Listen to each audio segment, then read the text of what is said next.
/TIFU by exposing why I won't forgive my son who bankrupted dad's restaurant.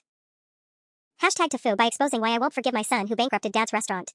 I was sitting at my kitchen table with my coffee growing cold when my sister-in-law texted me for the third time that week. Have you considered what forgiveness might do for your family's healing? That's when I lost it. My fingers moved faster than my brain could catch up, and I found myself typing a post that would change everything.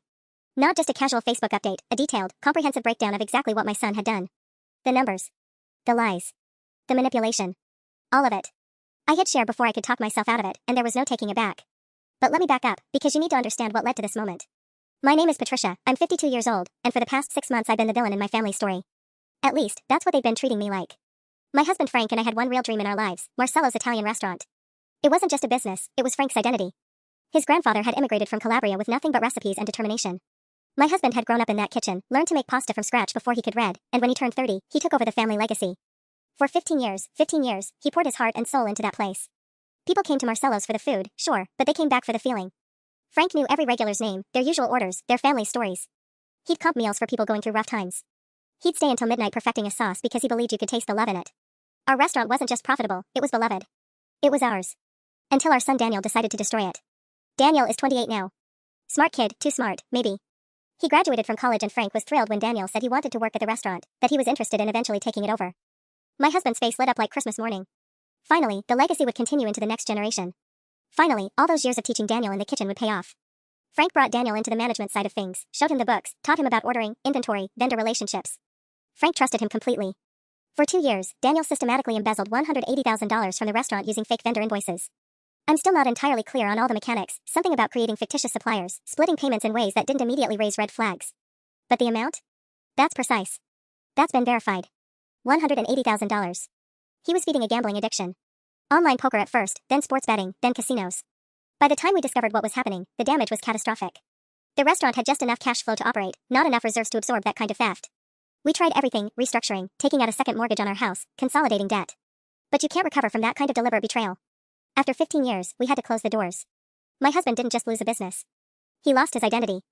I watched the man I'd been married to for 28 years simply diminish. He'd wake up, shuffle around the house in his pajamas, and stare at nothing. He developed stress-induced health problems. His blood pressure skyrocketed. He started having panic attacks. The doctor prescribed antidepressants. Our savings are gone. Our house is mortgaged to the ceiling. The dream that sustained us through 2 decades of long hours and modest vacations is just gone. And what happened to Daniel? He went to rehab. 3 months in a nice facility, the kind that cost money we didn't have but his trust fund from his grandfather covered it. He came out clean, congratulations, by the way, and suddenly he's the one everyone feels sorry for. The prodigal son. The young man struggling with addiction, taking brave steps toward recovery. Meanwhile, my husband is the one nobody talks about anymore. That's what pushed me over the edge. The sheer injustice of it. It started innocuously enough. People would reach out, mutual friends, extended family, offering sympathy about Frank's depression but also gentle suggestions about Daniel. He's clearly struggling. Addiction is a disease. It's wonderful that he's getting help. You should really think about family counseling together. And the kicker, forgiveness would probably help everyone heal. Forgiveness. As if my husband's devastation, his lost livelihood, his shattered dreams, could be healed by simply deciding to forgive the person who deliberately, methodically, stole from us to fuel his addictions. As if the cure for financial ruin and emotional trauma was just a matter of choosing the right emotional response. My sister-in-law's text was just the last straw. Have you considered what forgiveness might do for your family's healing? What about what embezzlement did for our family? What about what it did to Frank, who trusted his own son more than he trusted himself? So I wrote it all out. Every detail. The amount. The method. The timeline. The impact. I described watching my husband lose his will to live. I detailed the financial ruin. I explained that Daniel's addiction didn't excuse his choice. Every single time he filled out a fake invoice, every time he submitted it, every time money moved from his father's business to his gambling accounts, he was making a conscious decision. I named names, cited figures, and made it absolutely clear to everyone who was pressuring me to move on exactly what they were asking me to move on from. I also made sure they understood that forgiveness isn't a spectator sport, and it sure as hell isn't something you owe anyone but yourself. The post went viral in our community. And then everything fell apart. #Chunk2. The notification started within minutes. I watched my phone light up like a Christmas tree, comments, shares, direct messages. At first, I felt this strange vindication. People were actually listening. People were understanding. Comments like this needed to be said, and thank you for the truth, and your husband's pain matters too. I sat there refreshing the page over and over, reading these affirmations like they were medicine for something that had been festering in my chest for months. I didn't tell Frank what I'd done. That was stupid in hindsight, but in the moment, I told myself I was protecting him. He was finally having a better day. He'd actually gone for a walk that morning without me having to convince him. I didn't want to upset him. I told myself I was being considerate. By evening, my phone wouldn't stop buzzing. The first real crack appeared when my mother-in-law called. She was crying, actually crying, but not the sympathetic kind of crying. She was angry. "Patricia, what the hell were you thinking?" Her voice was shaking. "Do you understand what you've done?" My stomach dropped. I told the truth. You publicly humiliated your son. Do you realize he's seen it? He's in a fragile state right now. His therapist called his sponsor. Everyone's telling him that the whole community knows exactly what he did, and they all think he's a monster. He's a monster, I said, but even as the words came out, I felt something shift inside me. He destroyed. I know what he did, Patricia. I'm not defending what he did. But posting his failures, his addiction struggles, his worst moments on social media where his employer could see it, where his future is literally tied to what people think of him, she stopped, breathing heavily. You didn't just hold him accountable. You executed him. I hung up on her. Not my proudest moment, but I did. Then Frank came home. He'd been at his physical therapy appointment. His doctor insisted he do something for the stress-induced back pain that developed after the restaurant closed. He walked into the house holding his phone, his face a complicated mixture of emotions I couldn't quite parse. Confusion. Anger. Something that looked disturbingly like shame. Tell me you didn't do this, he said quietly. My whole body went cold. Did what? He held up his phone. I could see my Facebook post magnified on his screen, the part where I described watching my husband lose his will to live and detailed his mental health struggles in ways that, now that I was seeing them through his eyes, felt brutally intimate. Frank, I am not a victim to be paraded around on the internet, he said, his voice low and controlled. I am not your argument. I am not a rhetorical device you use to win an online fight. I felt my face flush. That's not what I was doing. I was trying to make people understand. Do you know who called me today? Called me, Jim from the old neighborhood. To say he saw what happened and wanted to know if I was okay. Patricia, that's not okay.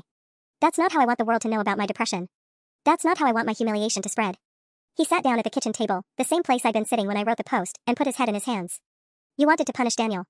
I understand that. But in the process, you made my pain public property. You made me public property. The worst part was that he wasn't yelling. If he'd yelled, I could have yelled back. I could have defended myself. But this quiet disappointment was somehow worse. It confirmed something I'd been avoiding thinking about. I hadn't actually done this for Frank. I'd done it for me. I'd done it for the satisfaction of finally making someone else hurt the way I was hurting. Before I could respond, my phone rang. It was Daniel's rehab facility. Apparently, he was in crisis. The post had triggered an emotional cascade they were monitoring carefully. They wanted to know if there was any family support available right now, if anyone could come be with him. My son was in crisis, and it was partly because of what I'd done. Frank left the room without another word. I called the facility back and lied, said someone would be there in the morning. I had no idea if that was true. I had no idea what to do anymore. Within 48 hours, the narrative had shifted completely. My post, which had felt like truth-telling in the moment, had been screenshotted and shared across different platforms, but with new context added by people I didn't know. Woman humiliates recovering addict on social media, read one version. Another, mother's revenge post puts son's recovery in jeopardy. A local news outlet picked it up as a human interest story about social media shaming and family conflict. My phone became a minefield. Some people still agreed with me, he deserved it, you did the right thing, but increasingly, the tide was turning. Even people who acknowledged that Daniel had committed a crime started suggesting that my method was disproportionate. That I'd crossed a line. That I'd made myself a villain in my own story. My sister texted, Mom's upset with you. She's not talking to anyone in the family right now. My best friend from book club didn't call anymore, but I saw on social media that she'd commented on someone else's post defending Daniel's right to privacy during recovery. And Frank. Frank was barely speaking to me. He'd moved his stuff into the guest room the second night, saying he needed space. Not a separation, he clarified when I asked, panicked. Just space. But I could see in his eyes that something fundamental had broken between us, and it wasn't just about the restaurant anymore. It was about me. About what I'd revealed about myself by doing this. I thought exposing Daniel would make things better. Instead, I'd managed to wound almost everyone I loved, including the person I'd been trying to protect all along. The worst part? I still didn't know if I regretted it. Chunk 3. The guest room door stayed closed. I'd catch Frank leaving for appointments early in the morning, before I woke up, and coming back after dinner when I'd already retreated upstairs. We existed in the same house like ghosts passing through different rooms at different times. The silence was suffocating in a way that screaming fights had never been. By day 4, I couldn't take it anymore. I knocked on the guest room door around midnight, my heart hammering. Frank, please. We need to talk about this. There's nothing to talk about, came his muffled voice. You made your choice. I made a choice to protect you. No. The door opened then, and I could see him sitting on the edge of the bed in the dark, illuminated only by the streetlight coming through the window. You made a choice to punish him. Let's be honest about that at least. I wanted to argue, but I couldn't. Because he was right. I was angry, I said instead, which felt like a pathetic substitute for the truth but was at least a step toward it. I am angry. At Daniel. At the situation. At the fact that people kept telling me I should just get over it. As if you could just get over losing everything. Frank looked at me for a long moment. You know what the worst part is? It's not even the Facebook thing anymore. Well, it is, but... Patricia, I've been thinking about why you did it, and I keep coming back to this. You were right about everything in that post. About the money. About the betrayal. About what it cost us. But you were also really, really wrong about something. What? You said I lost my will to live. He swallowed hard. That's not what happened. I was depressed, yes. I am depressed. But I was fighting it. I was going to therapy. I was trying to rebuild something, even if I didn't know what yet. And then you put it out there like it was a fixed state. Like I'm some tragic figure whose story ended when the restaurant closed. But my story didn't end, Patricia. I'm still living it. I felt something crack open in my chest. I didn't mean. I know you didn't. But you did it anyway. And now Jim from the neighborhood knows about my depression. And probably half the people at my physical therapy clinic know. And when I run into old customers from the restaurant, they're going to know. They're going to feel sorry for me. And I don't want their pity. I wanted my privacy. I wanted the space to heal without the whole world watching. He closed the door again, gently, which somehow hurt worse than if he'd slammed it. I went back to bed and didn't sleep. The next morning, I woke up to 17 missed calls. 17. My stomach dropped. I called my mother back immediately. Mom, what's wrong? Are you okay? Am I okay? Her voice was sharp with an anger I rarely heard from her. Patricia, did you know that Daniel's employer called the rehab facility asking about his status? Your post is literally affecting his job prospects. Even if he completes treatment, his company is questioning whether he's a liability. They're already talking about termination. Mom, he embezzled. I know what he did. Don't you think I know that? He's my grandson. But he's also a young man trying to get his life together, and you may have just cost him his ability to do that. That's not my responsibility. Isn't it? Her voice softened, which was somehow worse. You're his mother, Patricia. You don't have to forgive him, but did you have to destroy his future? He destroyed his future when he decided to steal. Yes, she said quietly. And he has to live with that. But so do you now. You're going to have to live with what you did. She hung up before I could respond. I sat in the kitchen for an hour, staring at the coffee maker without actually making coffee. Then I did something I hadn't done since the post went live. I read the comments again. All of them, not just the ones validating me. There were therapists commenting about addiction and recovery, explaining that public humiliation can actually trigger relapse. There were people who'd survived their own addictions, talking about how shame had nearly killed them before treatment. There were parents who'd lost children to overdoses, writing long, devastating posts about how they'd give anything for one more chance to forgive. There was also a woman who'd written, "My son stole from us too. From his father's business. I wanted to do exactly what you did. But I didn't. And you know why? Because I realized that holding on to that anger was like drinking poison and expecting the other person to die from it. You haven't hurt Daniel. You've hurt yourself." I had to look away. By evening, the news story had evolved further. A local addiction specialist had given an interview about the dangers of shame-based accountability versus restorative justice. He'd used our situation as an example of how public shaming can derail recovery efforts and traumatize families further. He didn't name us directly, but everyone in town knew who he was talking about. I was being held up as a cautionary tale. The mother who went too far. Frank came home to find me in that same kitchen chair, laptop open, reading yet another article about our family's implosion. "Stop," he said gently. "I can't. Don't you see? I've made things worse. I thought I was exposing the truth, but I just made everything messy, eh?" "Yes," Frank said, pulling up a chair beside me. "You have. Then why aren't you angrier with me?" He rubbed his face. "Because I'm tired. I'm tired of this whole thing. And somewhere between last night and this morning, I realized something. Staying angry at you doesn't actually fix anything either. It's just more poison." "What does that mean?" "It means I don't know yet," he said honestly. "It means I still need space. It means you still did something cruel, even if your intentions weren't cruel. But it also means we're going to need to find some way through this that isn't just standing on opposite sides of a mistake, blaming each other." He stood up and went to the refrigerator, pulling out ingredients for dinner like nothing had happened. But his hands were shaking slightly as he set them on the counter. "We still have the Daniel problem," I said quietly. "I know. I don't know how to fix this." "Neither do I," Frank said. "But we're going to have to try. Because the alternative is losing everything. Including each other." He started chopping vegetables, and I sat in silence, watching my husband work, finally understanding that sometimes the hardest thing isn't admitting you were wrong. Sometimes it's accepting that you were wrong, and that there might not be any version of this where everything gets fixed. #chunk4. The next morning, I received an email from Daniel's rehab counselor.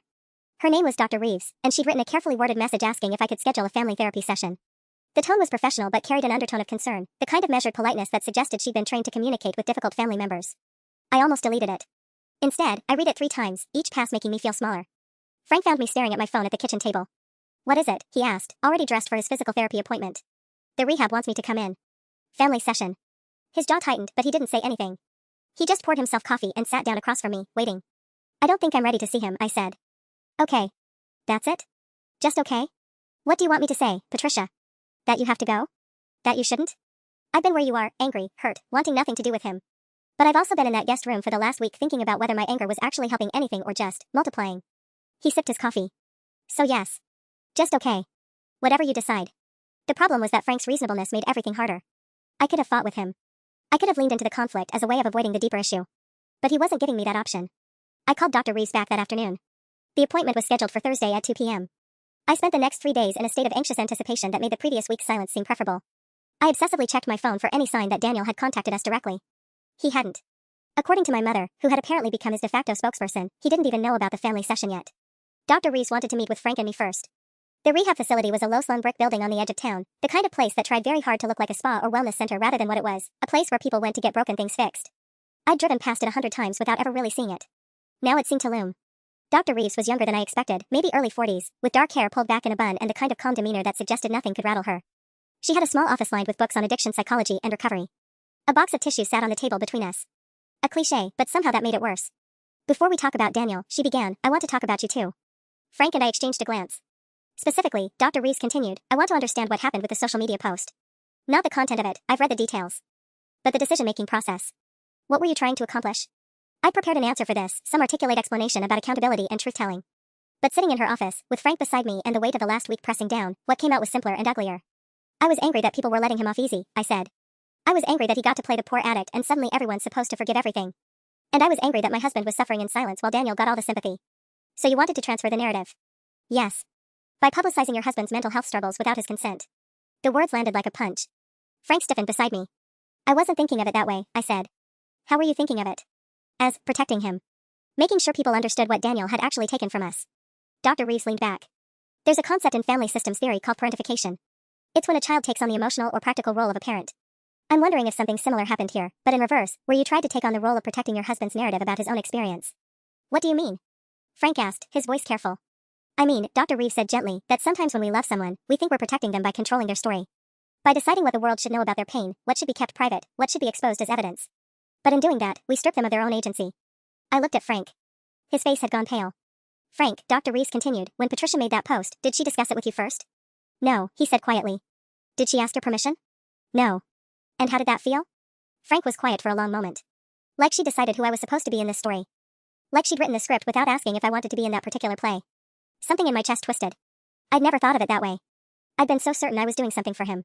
The reason I'm bringing this up, Dr. Reeves said, turning back to me, is because Daniel has made similar mistakes. Different context, obviously. But he stole from the family business, from his father, he took money that wasn't his without consent. He took agency away from Frank by making choices that would affect Frank's future. And one of the things that's been central to his recovery work is understanding that. You're saying what I did is the same as what he did, I said flatly. I'm saying they're both violations of consent and autonomy, though obviously at different scales and with different contexts. But here's what concerns me, if you can't recognize how you did that, it's going to be very difficult for Daniel to genuinely understand the damage he caused. Because you'll both just be pointing fingers at the magnitude of the other person's wrongdoing rather than looking at the actual pattern. So what are you saying I should do? I asked. Apologize to him? After what he did? I'm saying that healing requires all of you to look at your own roles in this system. Daniel has to genuinely understand the impact of his theft. You have to understand that control masked as protection is still control. And Frank has to reclaim his own narrative and decide how he wants to move forward. She paused. Daniel wants to see you both. He's prepared for that. But I want you to understand what this process might look like. It's not going to be about him asking for forgiveness or you deciding whether to grant it.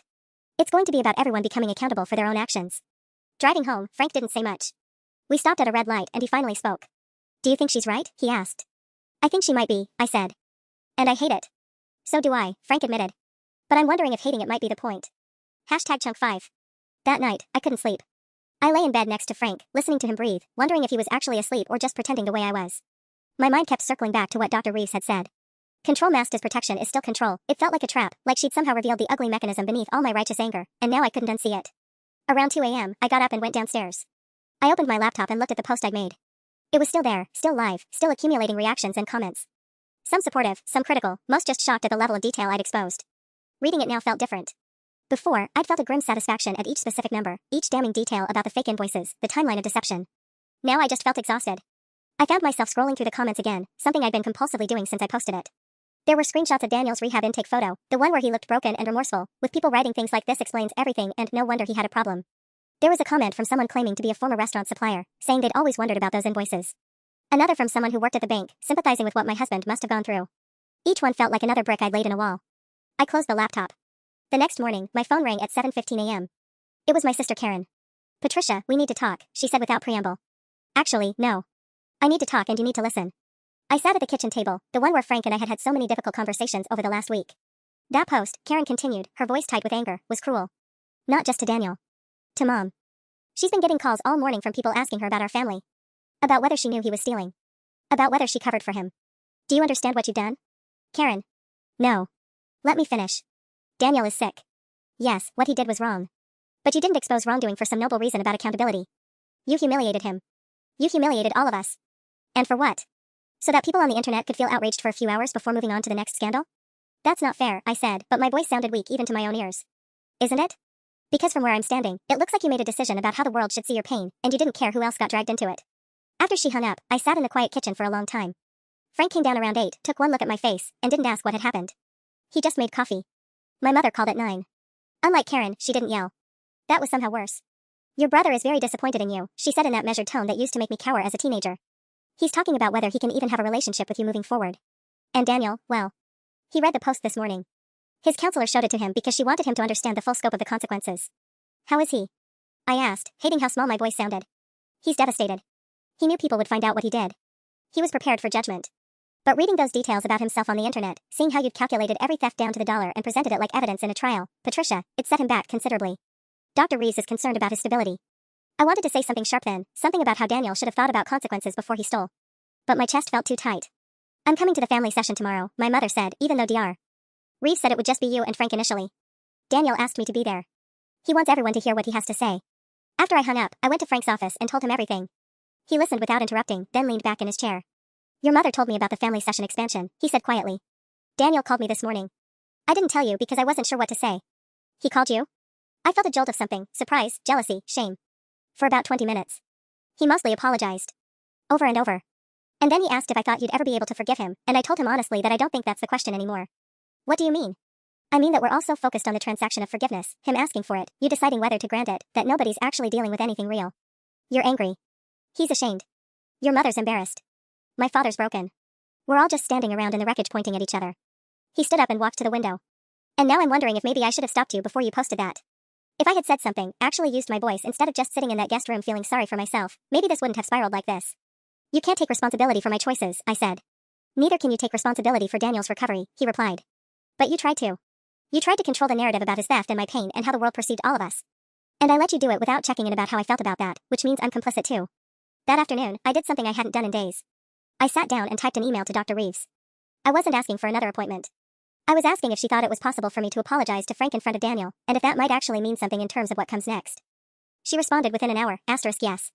In fact, I think it might be essential, Tomorrow at 2 p.m., I would sit in that office and face my son for the first time since this all exploded. I would sit in front of my mother and my husband and a trained therapist, and I would have to articulate something I'd been running from, that I had made choices designed to hurt, framed in a language of protection, and that those choices had consequences I hadn't fully considered. The hardest part wasn't admitting I was wrong. It was understanding that being wrong didn't make Daniel right, and being right about his theft didn't make my methods justified. We were both broken. And neither of us had thought to check in with Frank about whether he wanted to be our evidence. #chunk 6. The night before the family session, I couldn't eat. Frank made pasta, ironic, given everything, and I pushed it around my plate while he and I sat in near silence. He kept glancing at me like he was trying to read something written in a language he'd almost forgotten. Are you okay? He finally asked. No, I said. But I will be, or I won't be, and either way we'll find out tomorrow. He reached across the table and squeezed my hand.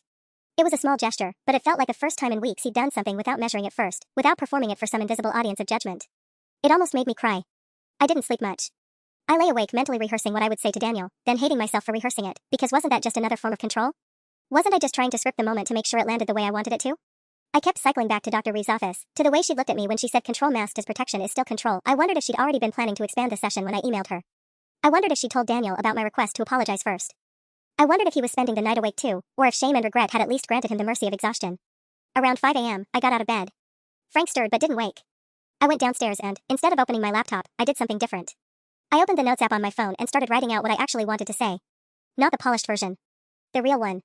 I'm sorry for exposing you to humiliate you. I'm sorry for using Frank's pain as a weapon.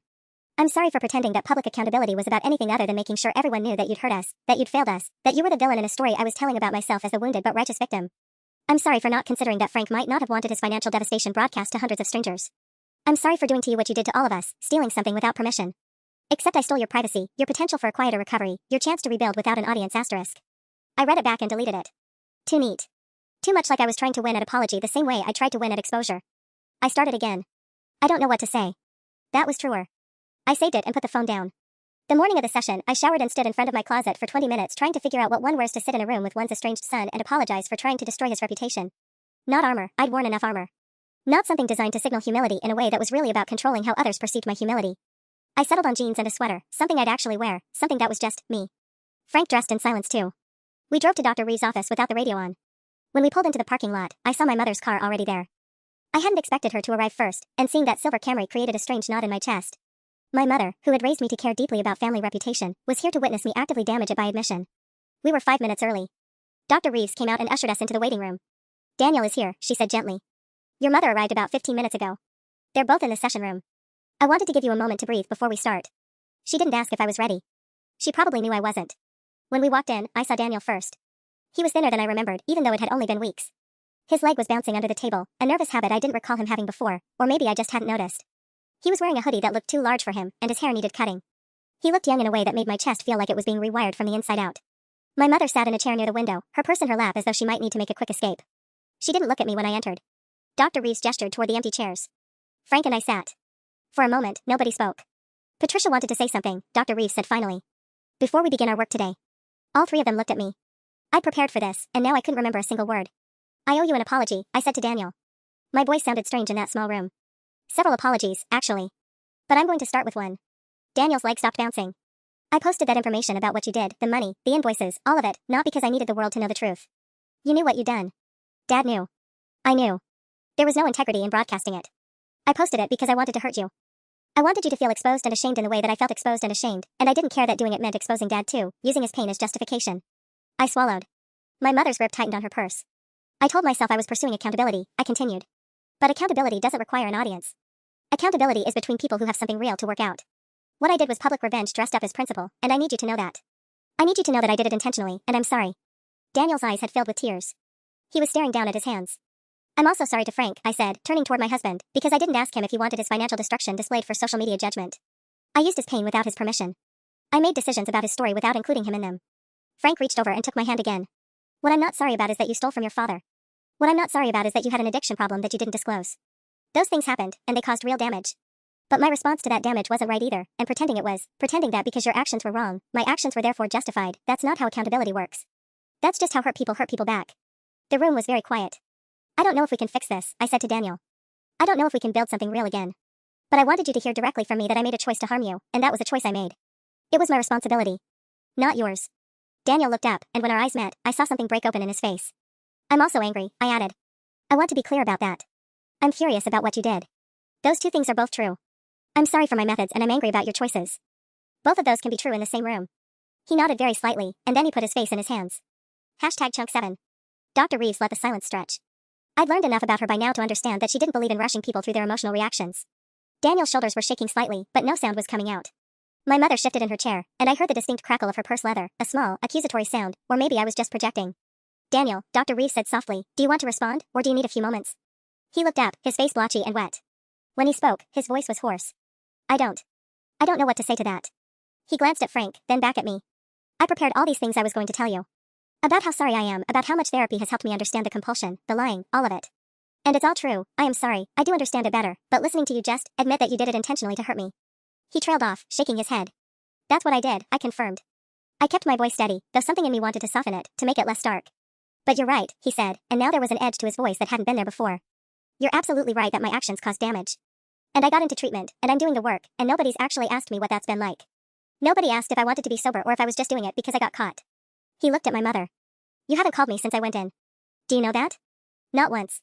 Not to yell at me, not to tell me you're disappointed, nothing. My mother's face went very still. Daniel. I'm not blaming you, he said quickly, and I could see him trying to pull the anger back in, trying to be the repentant son again. I'm stating a fact. Dr. Reeves made a note. Your mother's silence felt like abandonment. It felt like I deserved it, Daniel said. Which is maybe the same thing. Frank squeezed my hand again, and I realized my palms had started sweating. This was the part one hadn't fully anticipated, not that Daniel would accept my apology gracefully, but that accepting it might somehow activate his own anger, his own grievances, the things that probably had been simmering under the surface while he was in rehab, while he was nodding and taking responsibility and playing the role of the recovering addict. I'd imagined this moment as a kind of resolution, or at least a beginning toward one. But sitting here, I was starting to understand that apologies don't resolve anything. They just remove one obstacle so you can see all the other obstacles more clearly. Can I ask you something? Daniel said to me. His leg had started bouncing again. When you posted that, did you think I'd kill myself? The room seemed to compress. Frank's hand went rigid in mine. Daniel, Dr. Reeves said carefully, that's an important question. But I want to make sure we're asking it in a way that... I'm not trying to manipulate her, he said, and he sounded genuinely frustrated. I'm asking because I actually want to know. Did you think that was a possibility? I opened my mouth to answer and found that I didn't have one ready. The truth was complicated and uncomfortable, and after everything I'd just said about not performing accountability, I wasn't about to start now. I think some part of me was afraid of it, I said slowly. And I think I told myself that afraid wasn't the same as knowing, that just because a possibility existed didn't mean I had to account for it. But yes. There was a moment, before I hit post, where I thought about it. And you did it anyway, he said. Yes. He nodded once, sharply, as if that confirmed something he'd suspected. Okay, so that's a lot to sit with. It is, I agreed. And I'm asking you to sit with it. I'm asking you to stay alive and sit with the fact that your mother considered that possibility and decided her anger was more important. My mother made a small sound, not quite a gasp, but close. That's actually really important to say out loud, Dr. Reeves said to me. Can you say more about that? I was willing to risk you, I said to Daniel, and the words felt like they were coming from somewhere I'd locked away. Not because I wanted you dead, but because I was so angry about feeling powerless that I was willing to distribute that powerlessness, to make you feel it too, even if it meant risking. I couldn't finish the sentence. Risking your son, my mother said, her voice sharp as glass. You were willing to risk your son's life because you were angry. I turned to look at her. Yes. And before you tell me how horrified you are, I already know. I'm horrified too. But I'm not going to lie about it, and I'm not going to pretend that my anger was justified enough that the risk didn't matter. This is not about justification, she said, and she was standing now, her purse clutched against her body. This is about the fact that you nearly killed my grandson. You're right, I said. I did. And I'm sitting here taking responsibility for that instead of trying to explain it away, which is more than you're doing. Don't you speak to me about responsibility, she said. You're the one who. Who what? Frank said suddenly. His voice was quiet, but something in it cut through the room like a knife. Who did what exactly? Who is responsible for the fact that your grandson stole $180,000 from his father? Who is responsible for the fact that he lied for 2 years while my husband worked 80-hour weeks trying to keep a business alive? Who is responsible for the fact that Patricia's husband had a panic attack in the middle of the night 3 weeks ago because he was trying to figure out how to tell me we'd lost everything? My mother stared at him. Patricia did something awful, Frank continued. I won't defend it. But before you start pointing fingers at her about risk and responsibility, you might want to look at where Daniel learned to steal, to lie for months, to think that his impulses were more important than his family's survival. That's your grandson, but he's also our son, and somewhere in here, you might want to take responsibility for the fact that he was raised to believe that consequences happen to other people. The silence that followed felt different than the other silences. This one felt like something breaking, or maybe something being built. I couldn't tell which yet. Dr. Reeves made another note. I think, she said carefully, we're going to need more time today than we scheduled. #chunk 8. The session ran 40 minutes over. Dr. Reeves called for a break at the 2-hour mark, and my mother excused herself to the bathroom without looking at any of us. When she came back, she sat in a different chair, one slightly farther from Daniel, and something in that small repositioning felt like an admission. I think we need to acknowledge what just happened, Dr. Reeves said once we'd all settled again. Frank made an observation that reframed the entire conversation. Daniel, I want to ask you, do you think he's right? Daniel was quiet for a long time. When he finally spoke, his voice was small. I think he's partially right. I think I made my own choices. But I also think. He looked at my mother. I think I never saw you say no to me about anything that really mattered. I think when Grandpa would try to set a boundary, you'd undermine it. I think I learned that if I wanted something badly enough, someone would find a way to make it happen. He paused. And I think I convinced myself that's how the world worked. My mother's mouth opened and closed. She looked genuinely stricken in a way I hadn't seen before, not defensive, but genuinely seeing herself reflected back. That's a very important realization, Dr. Reeves said. And I want to be clear, that's not about blame. That's about understanding patterns. Patricia, I'm going to ask you something difficult. Where do you go from here with your son? I'd been asking myself this question in various forms since the moment I'd hit post on that social media account. I played out 100 different scenarios in my head, reconciliation timelines, conditions for forgiveness, the possibility that some wounds don't heal but simply scar over in ways you learn to live with. But sitting here, with Frank's hand warm in mine, with Daniel's eyes red-rimmed and real, with my mother looking smaller somehow in her redirected chair, I realized I'd been asking the wrong question entirely. I don't know, I said honestly. I know I can't undo what I did. I know I hurt him deliberately, and I know that matters. I know that my anger, valid as it was, doesn't excuse the specific way I chose to express it. But I also know that I can't promise forgiveness on a timeline that makes everyone comfortable, and I'm not going to pretend I can. What can you promise? Dr. Reeves asked. I looked at Daniel. Really looked at him. My beautiful, damaged, struggling son who had cost us everything and was still somehow sitting here, doing the hard work. I can promise, I said slowly, that I won't use your recovery against you. I can promise that I'll acknowledge your progress without making you perform gratitude for it. I can promise that I'll tell people the truth if they ask, about what you did and about what I did, but I won't volunteer it as entertainment anymore. I can promise to be in the same room as you without this level of anger driving everything I do. I paused. But I can't promise to forget. I can't promise that the trust is going to come back quickly. And I can't promise that I don't still sometimes lie awake at night calculating what we would have had if you hadn't stolen it. That's fair, Daniel said quietly. It's more than fair, Frank added. It's honest. The remaining hour of the session was quieter, more technical. Dr. Reeves worked through some concrete strategies, ways for Daniel and me to communicate about the restaurant, about money, about the specific fractures that might never fully heal but could at least stop actively bleeding. She talked about boundaries in a way that didn't feel punitive. She asked my mother some hard questions about her own role in Daniel's emotional development, and to her credit, my mother actually answered them. When it was time to leave, Daniel walked us to the door. He didn't ask for a hug, and I didn't offer one. But he did say, I got a job, by the way. Nothing fancy. Retail, for now. But I'm paying back some of what I took. It's going to take years, but I wanted you to know I'm trying. I appreciate you telling me that, I said. And I meant it. The drive home was quiet. Frank kept one hand on my thigh, and I kept the music off, needing the silence to settle into my bones. By the time we pulled into our driveway, the sun was beginning to set in that particular way it does in late autumn, gold bleeding into purple, everything edged in a kind of temporary beauty. You did good in there, Frank said. I nearly killed our son, I said. You were willing to risk it because you were in pain, he said. That's not the same thing. And you admitted it, which is more than most people do. I nodded, but I wasn't sure I agreed with him. I wasn't sure forgiveness was possible or even necessary. What I knew was that I'd spent months imagining some kind of satisfying destruction, some moment where Daniel would understand the full weight of what he'd done and break under it. But watching him actually grapple with that weight, watching him try to carry it, hadn't felt satisfying at all. It had felt like watching someone you love suffer, which it was. Over the following weeks, things didn't magically improve.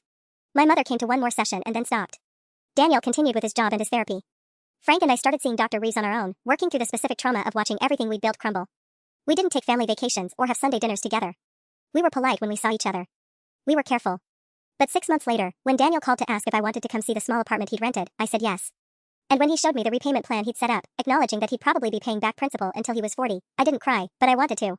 The restaurant was still gone. The money was still gone. The trust was still cracked in ways that might never fully repair. But my son was alive, and sober, and doing the work. And I was a woman who had nearly destroyed him in her anger and had chosen, instead, to sit with that truth. It wasn't redemption. It was something smaller and harder and more real than that.